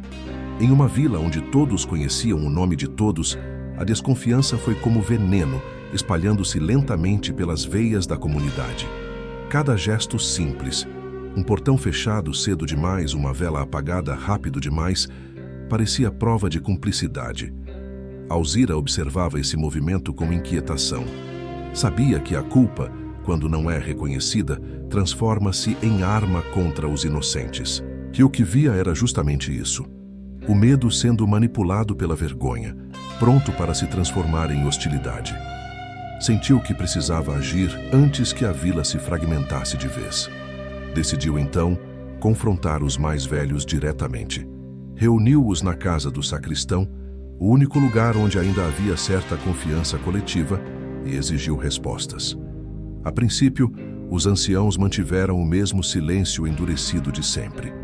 Mas Alzira não recuou. Abriu o caderno diante deles e leu as anotações em voz alta, repetindo as palavras não repetir, até que ecoassem como martelo no peito de cada um. Disse que não aceitava meias-verdades, que não suportava mais carregar um fardo que não era dela, e que a vila tinha o direito de saber o que realmente acontecera naquela noite distante. Foi então que um deles, o mais velho entre todos, desabou em lágrimas. Sua voz saiu trêmula, como se fosse arrancada à força do fundo da memória. Confessou que décadas atrás, alguns moradores haviam recorrido ao brejo em busca de proteção contra uma doença que devastava as plantações e ameaçava matar de fome a comunidade. Fizeram oferendas, repetiram palavras antigas, pediram ajuda ao que não compreendiam. E a ajuda veio. As colheitas resistiram, os animais se multiplicaram. Mas em troca, algo ficou. Algo que nunca mais os deixou. As palavras dele caíram como sentença. Não havia inocência. Não havia vítimas puras. O pacto de silêncio não era apenas medo de uma presença externa, mas também o disfarce de uma culpa coletiva. O relato que silenciara a vila fora apenas a consequência visível de uma escolha impensada, de uma barganha feita no desespero e sustentada por gerações que preferiram calar a admitir. A confissão gerou revolta. Alguns moradores gritaram, acusando os anciãos de covardia, de condenar filhos e netos por causa de decisões impensadas. Outros choraram, incapazes de odiar aqueles que afinal apenas tentaram proteger suas famílias de um destino cruel. O peso da culpa dividiu a vila em facções, os que queriam vingança, os que pediam perdão e os que apenas desejavam fugir. No meio da confusão, Alzira ergueu a voz. Disse que não importava mais quem havia começado. O que importava era que a sombra continuava lá, alimentada não apenas pelas oferendas antigas, mas pela vergonha que nunca fora enfrentada. Se continuassem a se acusar uns aos outros, dariam ao brejo o alimento que ele sempre buscou, o medo humano, cru, sem defesa. Era hora de transformar culpa em enfrentamento. Aquelas palavras não apagaram a dor, mas trouxeram um eixo. A vila, embora dividida, percebeu que não poderia continuar olhando para trás como quem cava uma cova cada vez mais funda. Precisavam olhar para frente, para o que ainda estava por vir, porque o brejo não dormia, e os sussurros se tornavam mais fortes a cada noite. O peso da culpa, no entanto, não desapareceria. Ele agora era parte da identidade da vila, um fardo transmitido junto com o sangue. Mas talvez, se encarado de frente, pudesse se transformar não em prisão, mas em arma, porque apenas quem conhece a própria sombra tem chance de resistir quando a escuridão se levanta inteira. Depois da confissão dos anciãos, a vila deixou de ser apenas um espaço marcado por silêncio e culpa. passou a ser um território sitiado. As sombras que antes se manifestavam em sinais isolados, agora rondavam de maneira contínua, como se percebessem a fragilidade aberta pelas revelações. Não se escondiam mais apenas no brejo. Estavam nas esquinas, nas janelas, nos sonhos. A cada noite, mais pessoas relatavam ter visto vultos atravessando os quintais ou escutado passos arrastados sobre o assoalho, mesmo em casas trancadas por dentro. O que mais assustava não era o aparecimento em si, mas a sensação de cerco. A vila parecia cercada por todos os lados. Quem tentava sair em direção às estradas percebia que a neblina se adensava cedo demais, bloqueando o caminho e obrigando-os a retornar. Quem ficava dentro de casa notava que as lamparinas tremiam sem vento, que as portas rangiam como se mãos invisíveis as empurrassem. Não havia lugar seguro. Até a igreja, último reduto de confiança, amanheceu certa vez com marcas de unhas profundas na porta principal, como se alguém tivesse tentado arrancá-la durante a noite. Nesse clima de terror, os moradores passaram a viver em vigília constante. Dormiam vestidos, mantinham velas acesas até queimar o último pavio. Rezavam em uníssono como se a repetição pudesse erguer uma muralha invisível. Mas quanto mais se defendiam, mais as sombras pareciam provocá-los. As crianças acordavam gritando, dizendo que mãos frias as puxavam pelos pés. Os animais inquietos batiam contra as cercas até se ferirem. E, em uma madrugada, 3 galinhas foram encontradas dispostas em círculo no meio da praça, todas mortas, como parte de um ritual que ninguém confessou ter feito. Alzira observava tudo com firmeza, mas por dentro sentia o peso esmagador da responsabilidade. Sabia que não bastava resistir. Era preciso entender qual era o objetivo daquilo que cercava a comunidade. As sombras não agiam ao acaso. Estavam empurrando a vila para algo, obrigando-os a uma decisão que ninguém ainda compreendia. Ela releu o caderno mais de uma vez, buscando pistas. Entre as linhas de medo, percebeu um detalhe repetido em anotações antigas. Toda vez que a presença se manifestava de forma mais intensa, alguém desaparecia. Esse pensamento lhe roubou o sono. Até agora, ninguém havia sumido desde o retorno dos sussurros, mas o cerco indicava que esse momento estava próximo. Era como se as sombras estivessem preparando o terreno, enfraquecendo a comunidade pouco a pouco, até que alguém fosse levado. E quando isso acontecesse, o pacto de enfrentamento poderia ruir, e o brejo retomaria seu poder sobre todos. O sacristão foi quem sugeriu um ato desesperado: realizar uma nova vigília, mas não apenas de preces, uma vigília de confronto. Levar símbolos de fé, mas também fogo, ferro, tudo o que pudesse afirmar presença humana diante do que rondava. Alguns concordaram, outros se recusaram, temendo que provocar as sombras fosse acelerar a desgraça. A discussão dividiu a vila mais uma vez, mas no fundo todos sabiam que a passividade não poderia durar. Na noite seguinte, os sinais se intensificaram. As lamparinas se apagavam todas ao mesmo tempo, como se um sopro coletivo atravessasse as casas. As árvores rangiam sem vento, e gritos distantes ecoavam de dentro do brejo. Alzira, olhando pela janela, viu claramente uma figura parada diante do portão. Não era sombra difusa, mas um corpo nítido, embora sem rosto. Estava imóvel, como quem espera ser notado. Quando ela fixou o olhar, a figura ergueu lentamente a mão, apontando para o brejo antes de desaparecer. Esse gesto foi o aviso final. As sombras não estavam apenas cercando a vila, estavam convocando. O brejo chamava de novo, exigindo resposta. Exigindo que a comunidade voltasse ao lugar onde tudo começara. O cerco não era um fim em si mesmo. Era um caminho para obrigá-los a atravessar a fronteira mais uma vez. A vila entendeu, naquela madrugada, que o confronto não poderia ser adiado. Ou enfrentariam o brejo juntos, ou seriam devorados um a um. E, no fundo, todos sabiam que não haveria terceira escolha. A madrugada seguinte foi de espera. Ninguém dormiu de verdade. As casas permaneceram com lamparinas acesas, as portas reforçadas, as janelas vigiadas por olhos cansados. Cada família sabia que a hora havia chegado. Não havia como escapar do chamado. O brejo, que por anos fora evitado, agora exigia que a vila inteira se apresentasse diante dele, como se cobrasse uma dívida antiga. Ao primeiro sinal de aurora, Alzira percorreu as ruas batendo de porta em porta. Não usou palavras de ordem, apenas olhares firmes. Cada morador entendia, sem necessidade de explicação, que aquele seria o dia.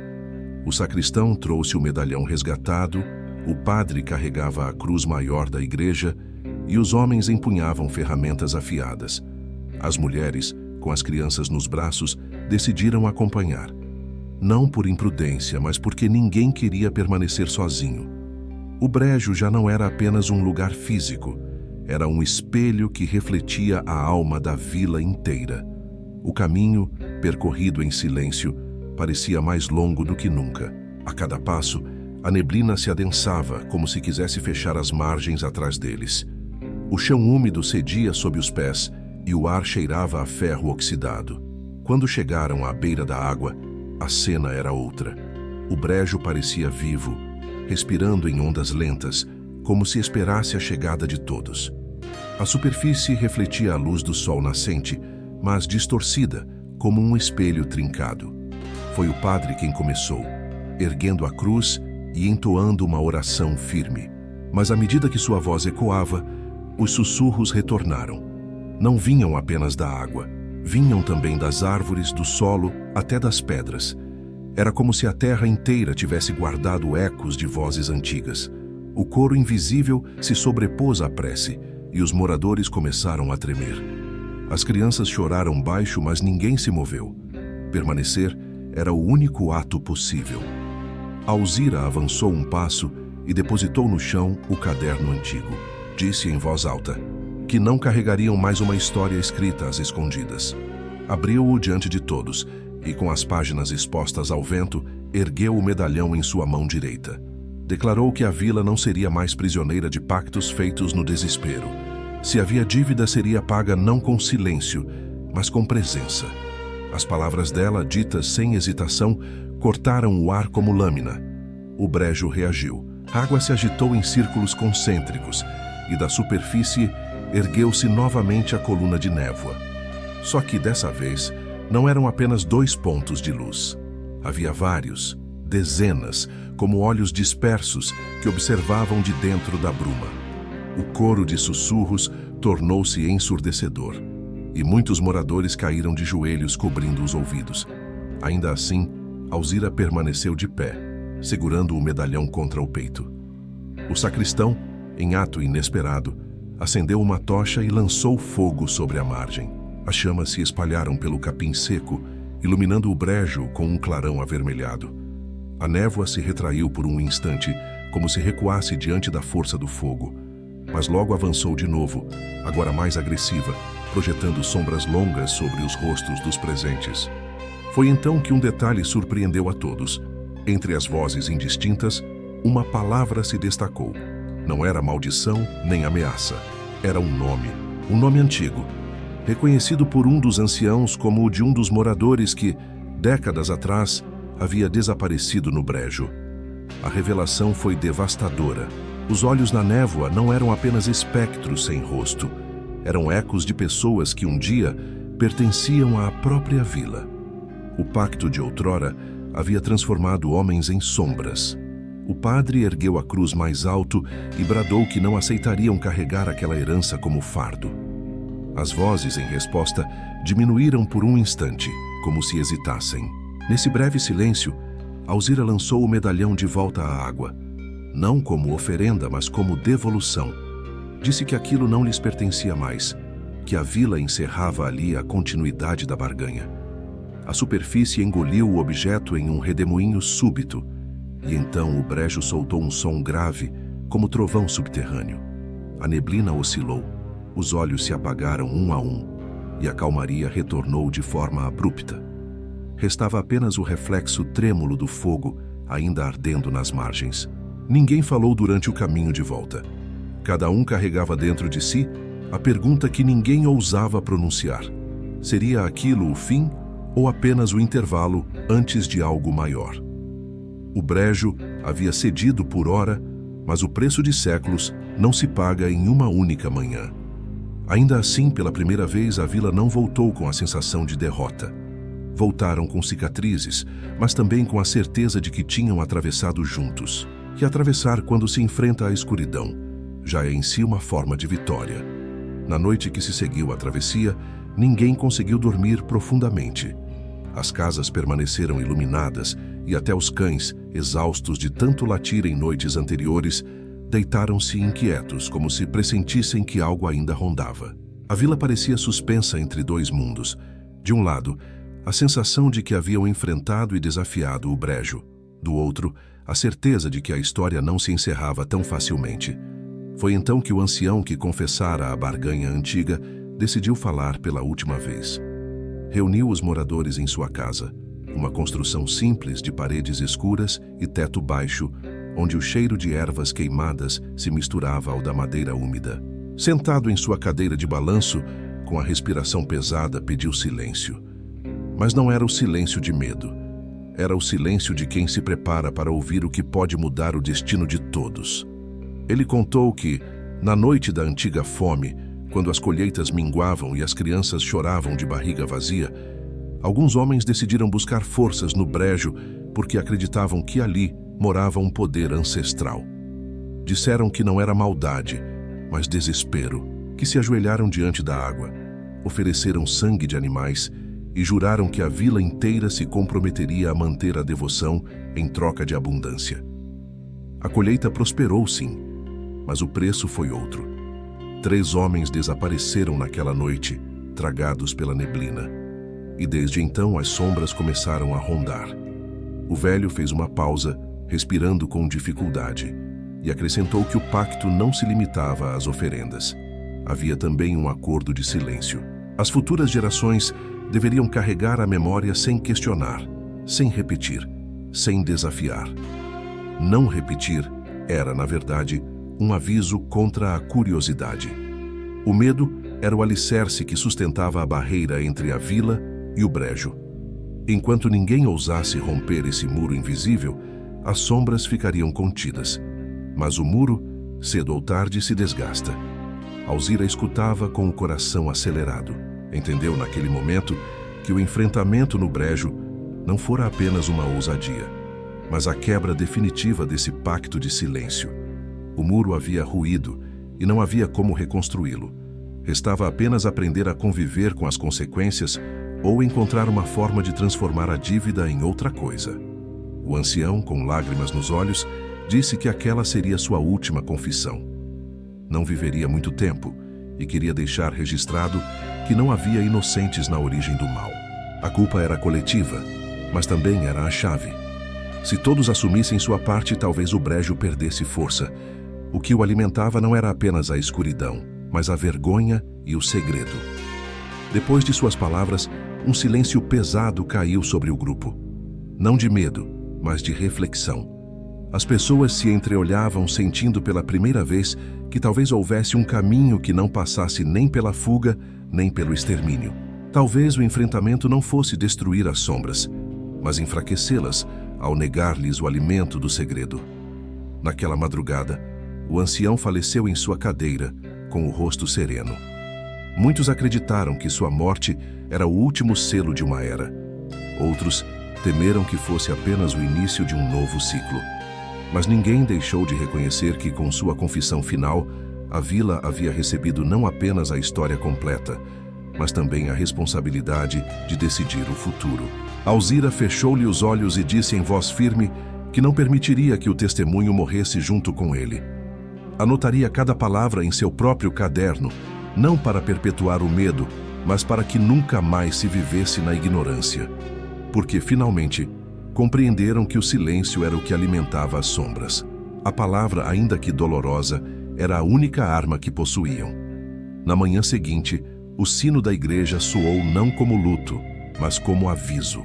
A vila inteira se reuniu na praça, e pela primeira vez em décadas, todos falaram abertamente sobre o que sabiam, o que lembravam, o que sentiam. Foi um dia de confissão coletiva, onde lágrimas se misturaram a vozes trêmulas. O brejo continuava lá, respirando à margem, mas pela primeira vez parecia ouvir não apenas o medo, mas também a coragem. O luto pelo ancião misturou-se à estranha sensação de renascimento que tomou a vila. Pela primeira vez, o silêncio fora quebrado de forma consciente e irreversível. Cada palavra dita na praça era como um tijolo arrancado de uma muralha que os prendia havia décadas. O brejo continuava a existir. As sombras não haviam desaparecido, mas o poder que tinham sobre todos parecia menor. Não porque se tornaram menos perigosas, mas porque já não reinavam sozinhas no território do medo. Naquela manhã, o sol atravessou a névoa com uma força incomum, como se anunciasse que o mundo ainda oferecia luz. As famílias saíram às ruas e as crianças, mesmo assustadas, voltaram a correr pela praça. Era um gesto simples, mas carregado de significado. A vida retomava espaço onde antes só havia sombra. Ainda assim, ninguém se iludia. O brejo estava ali, à margem, esperando. O pacto antigo havia sido quebrado, mas as consequências desse rompimento ainda seriam sentidas por muito tempo. Alzira caminhava entre os moradores com o caderno novo nas mãos. Escrevia cada detalhe, não como quem guarda segredos, mas como quem constrói memória. Sabia que, se o medo nasce do que é oculto, a palavra clara poderia ser uma forma de contenção. O testemunho não era mais maldição, tornara-se defesa. Ao registrar, ela se certificava de que o futuro não seria alimentado pelo mesmo silêncio que corroeu o passado. O padre, em voz serena, disse que a fé não seria mais usada como barreira para calar. A igreja, a partir daquele dia, se abriria não apenas para rezar, mas para falar. O sacristão colocou o medalhão recuperado no altar, não como objeto sagrado, mas como lembrança de que as escolhas humanas são tão perigosas quanto as forças invisíveis. Os moradores o contemplaram em silêncio respeitoso, compreendendo que olhar para o erro é o primeiro passo para não repeti-lo. Naquela noite, a vila decidiu manter vigília novamente, mas de forma diferente. Não se esconderam atrás das portas, nem apagaram as lamparinas cedo demais. Sentaram-se juntos na praça, em roda, compartilhando histórias. Algumas eram antigas, outras recentes, algumas triviais. Cada relato, por mais simples que fosse, era uma afronta ao pacto de silêncio que os condenara. As sombras rondaram de longe, mas não se aproximaram. O brejo parecia observar em silêncio, como fera que recua diante de um inimigo inesperado. A união. Não era vitória definitiva. Todos sabiam que a presença continuava ali, esperando fragilidades futuras. Mas a vila aprendera uma lição. Enquanto permanecessem unidos pela palavra e pela memória, não seriam presas fáceis. O medo pode se multiplicar no escuro, mas quando dividido em voz alta, perde parte de sua força. Alzira, olhando para o céu estrelado, sentiu pela primeira vez em muito tempo que havia futuro. Um futuro marcado por cicatrizes, mas também pela coragem de enfrentá-las. O brejo continuaria sendo sombra, mas a vila agora havia descoberto que podia ser luz. E mesmo que a batalha nunca fosse de todo vencida, o simples ato de resistir já era, em si, um triunfo. Assim terminou uma era e começou outra. A história que um dia calou todos agora se transformava em um relato vivo, pronto para ecoar não como maldição, mas como advertência. Porque, no fim, a lição mais terrível e também mais necessária era clara. O que destrói não é a presença das sombras, mas o silêncio que lhes dá espaço. Muito obrigado por assistir até aqui. Se gostou, por favor, se inscreva para mais.